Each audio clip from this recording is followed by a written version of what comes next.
One night when I was 5 years old, I was at my grandma's aunt's house. I was the only one there with her that night. She was a very frail and old lady, very, very old. That night there was a storm, and I was so happy because where I lived, Iran, Esfahan, there were no storms at all. It was just like Arizona. And I loved the rain so much.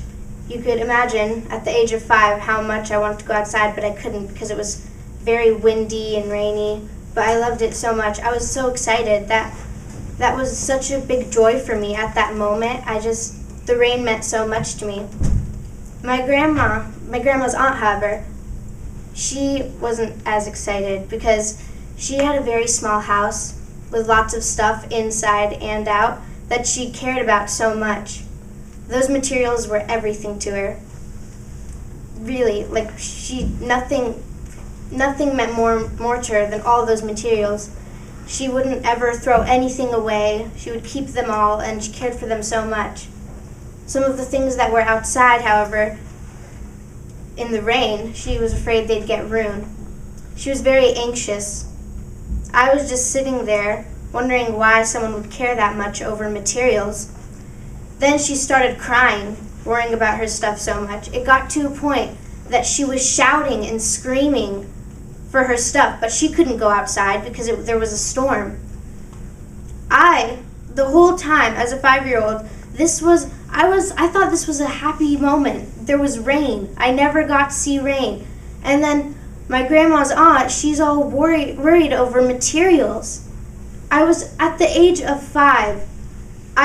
Right now, I pity her, and I can't believe. I feel she's kind of selfish to make me worried for her at the age of 5. At 5, you shouldn't be worrying about anything. So anyways, she kept on screaming for her stuff. She got so worried about everything to the point that right then and there, in the middle of her screaming and the lightning and the thunder, she died. That moment, that night.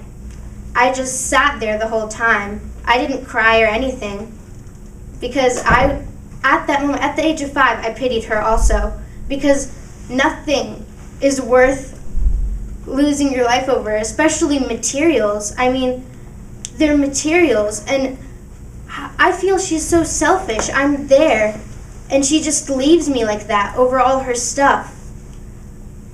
Anyway, that moment has taught me so much in my life. I mean, I'm not attached to any materials now. Like nothing. With my family of 4, I could literally live in a one-roomed house with a TV and a bed and a bookshelf, and I would be completely satisfied.